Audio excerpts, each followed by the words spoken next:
Avem apă la discreție.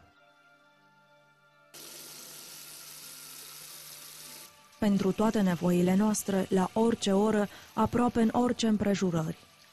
Pentru noi asta înseamnă normalitate.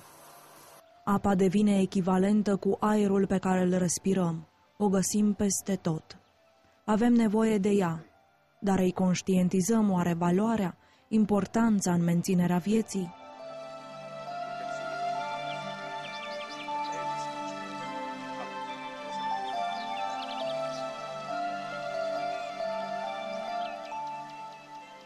Valoarea apei o simțim numai în momente de criză. Nu o simțim tot timpul, o simțim atunci când sunt perioade de secetă, sunt perioade când își pune omenirea semne mari de întrebare privind resursele de apă și capacitatea de a reface aceste resurse. Se pare că stă în firea omului să prețuiască anumite lucruri doar atunci când duce lipsa lor. Sunt locuri pe acest pământ unde o cană cu apă e monedă de schimb. Se cumpără cu ea viața însăși periclitată de secetă. Noi, cei care trăim înconjurați de o natură spornică și generoasă, cu peisaje uimitoare, ar trebui, privind-o, să nu uităm că toată bogăția verde care ne umple sufletele are ca sursă și susținător același element magic, apa.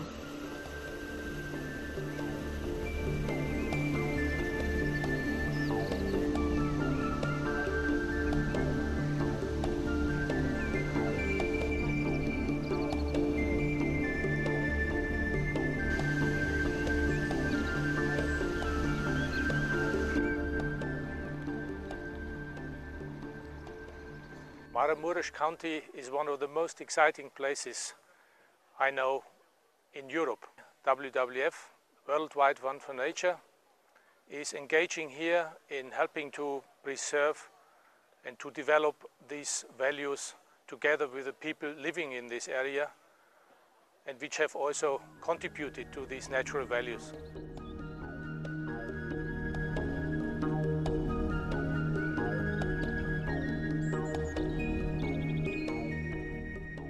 Respectul față de natură este o formă de respect față de noi înșine și acest lucru se pare că trebuie să-l reînvățăm.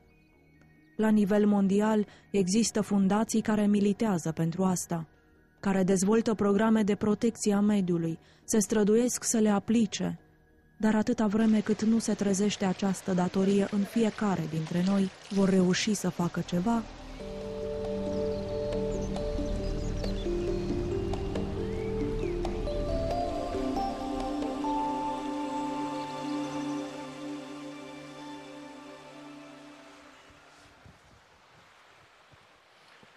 Gunoiul nostru menajer nu se dezintegrează.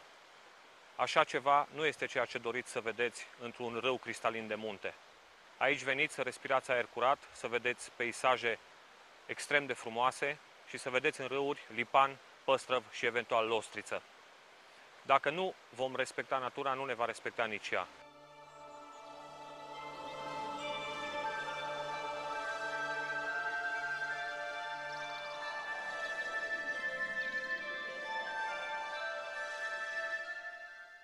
Valea Vișeului adăpostește valori naturale deosebite, peisaje mirifice pentru care oameni din toată lumea vin în Maramureș.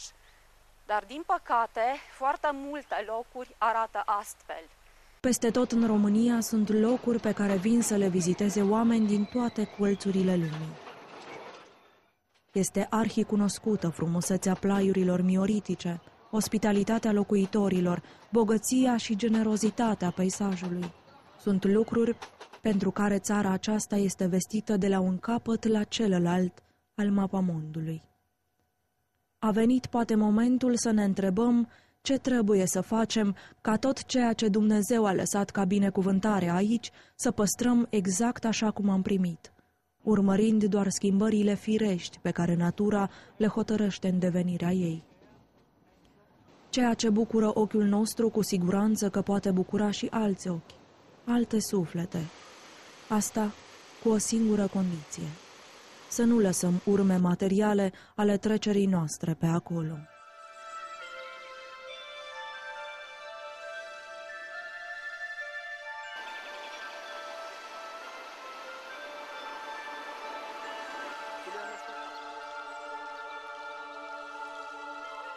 Am găsit însă pe parcursul călătoriilor noastre prin Maramureș și dovezi de grijă, responsabilitate, acolo unde ne-am fi așteptat poate mai puțin. Tot de acolo au venit și mesajele de speranță. S-ar putea face curat și ar fi foarte bine.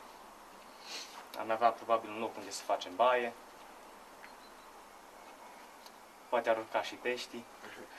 Eu cred că toate aspectele legate de igienă țin în primul rând de civilizație și se formează de la vârstă foarte, foarte mică, în primul rând în familie, apoi în școală și eu cred că școala face acest lucru și pe urmă trebuie tu să-ți faci însuți ție un fel de autoeducație din punctul acesta de vedere. Cu atât mai atent plecăm urechea la cei care ne-au împărtășit gândurile lor, cu cât locul în care își duc viața este unul marcat de istoria contorsionată a mineritului maramureșean. Eu zic că și faptul că este zonă minieră a avut un impact nu neapărat pozitiv asupra zonei, ci mai ales negativ. Altădată sursă de existență a locuitorilor, mineritul a lăsat astăzi doar urme transformate într-o sursă de poluare. Iazurile de decantare desfășoară în fața ochilor noștri un peisaj selenar, captivant pentru observatorul neavizat. În spatele aparentei liniști și singurătăți ale locului zace mocnit un pericol gata în orice moment să se producă. Oare va fi nevoie ca întinderile tăcute să se dezlănțuie sub furia apei, distrugând totul în calea lor? Este nevoie de o nenorocire ca cineva să înțeleagă și să acționeze pentru securizarea zonei? Posibilele urmări? Poluarea apelor și distrugerea a tot ce înseamnă viață în ele, pentru foarte mult timp. Soluțiile? Nu stau în puterea noastră să le decidem. Atenție însă! De această planetă și de resursele ei de viață mai au nevoie și generațiile viitoare. Se gândește cineva la asta? Sau poate că înainte de a aștepta de la alții rezolvări, ar trebui să medităm la propria irresponsabilitate și neglijență. Rezultatele nepăsării față de curățenia mediului în care trăim noi și copiii noștri sunt vizibile în prea multe locuri. Se pare că natura încremenită în măreția ei nu are destulă forță și argumente să ne împiedice să o pângărim la tot pasul. E mudar acolo, zgropi mari, sapi, apă mizerabilă, ne îmbolnăvim, aruncă mizerie pe apă. Cine? Oamenii. Dar oricât îi lămurea, oricine lămurea, ăsta e omul. Nu pricepe să fie curățenie peste tot. Sunt coșuri de gunoi degeaba. Nu vreau pricepe nici cum. Numai singura soluție, poliția să-și facă datoria, când e prins, amendă. Poate că interlocutorul nostru are dreptate și singura senzație care ne-ar convinge să fim mai atenți este usturimea unei amenzi consistente. Rămâne, se pare, singura variantă. Apelul la bunul simț nu funcționează, din păcate. Explicația poate fi aceea că locurile cele mai neglijate sunt cele cu locuitori venetici.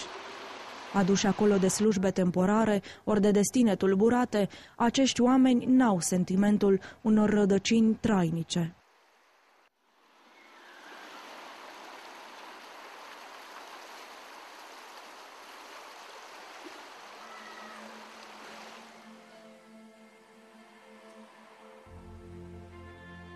Ei tratează fără discernământ și fără respect ceva ce consideră că nu este nici al lor, nici a strămoșilor lor. Și totuși locul le este gazdă și prieten, câtă vreme vor ședea acolo. Ceea ce vedem este urmarea atitudinii vechi de când lumea. După mine, potopul.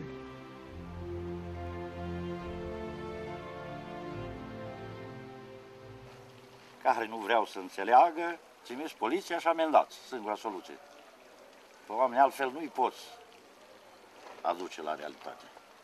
Când o să-mi ții din buzunar corda, atunci și-o vedea de curățenie. În acest timp, fără amenzi și din propria inițiativă, găsim în călătoria noastră maramureșeni hotărâți să schimbe lucrurile în bine. Cu forțele, posibilitățile și ideile proprii vor să facă ceva pentru orașe, sate, străzi, uliți, păduri și ape mai curate. Într-un cuvânt, pentru un mediu mai pur. Nu cu multă vreme în urmă ia ființă Parcul Natural Munții Maramureșului. Oamenii din administrația lui știu un lucru esențial, acela că munții aceștia sunt mai mult decât niște simple forme de relief. Ei știu că au în grijă un simbol al țării acesteia. Impozant prin mărăție și fascinant prin biodiversitate, peisajul montan al Maramureșului trage un semnal de alarmă. Și pentru că n-am învățat încă să descifrăm singuri limbajul subtil al naturii, lucrătorii parcului o fac pentru noi.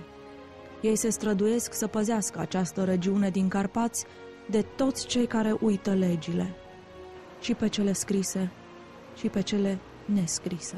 Tăieri abuzive, resurse naturale exploatate haotic, construcții ce răvășesc cu disonanța lor arhitectonică sate tradiționale. Împotriva acestora, administrația parcului ia măsuri, din ce în ce mai prompte și total justificate. Natura ne vindecă de atâtea ori, așa că de ce am refuzat dreptul la respectul și atenția noastră vindecătoare? Râul Vișeu se întinde de la administrativul Pleordina Bistra și până la confluența cu râul Tisa, pe o distanță de 15 km. Acest râu este poluat prin tot ce înseamnă peturi, tot ce înseamnă amontele de administrativul Bistra, Pleordina, Valea Ruscovei, Valea Vișeului, din Borșa începând. Ceea ce adăugăm noi la cuvintele domnului primar, prea modest să ne vorbească despre ceea ce se întâmplă de fapt la Bistra, este faptul că la inițiativa Parcului Natural Munții Maramureșului, acolo nu se stă cu mâinile în sân. Echipe de voluntari s-au pus pe treabă, au curățat zona și au demonstrat că se poate. Nu trebuie decât voință și determinare.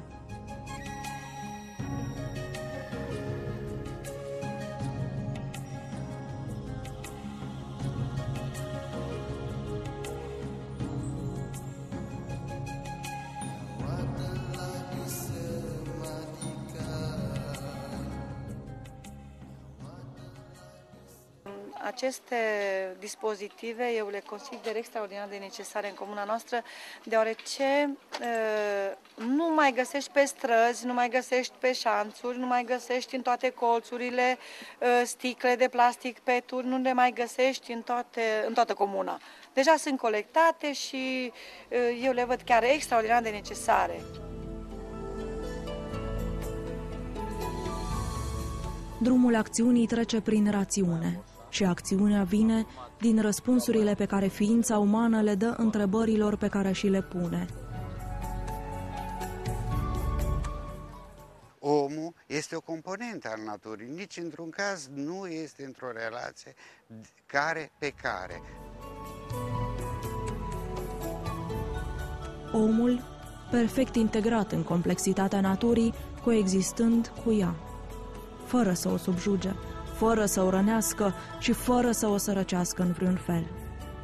Este doar o aspirație pe care fiecare dintre noi trebuie să se străduiască, să înțeleagă, să conștientizeze și mai ales să nu amâne nicio decizie benefică.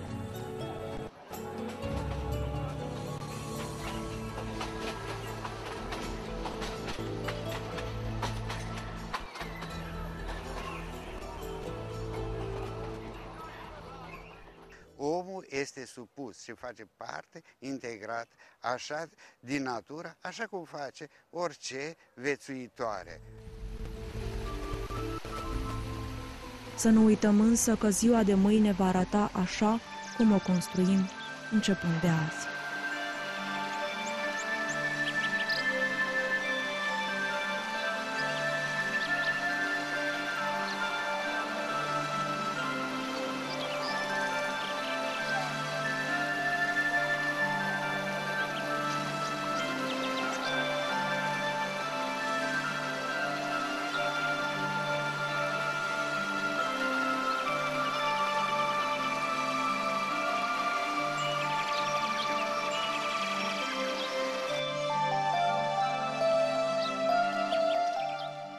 Gândiți-vă că din acest moment noi trebuie să conștientizăm faptul că trebuie să avem o mult mai mare grijă de natură față de cât am avut până acum.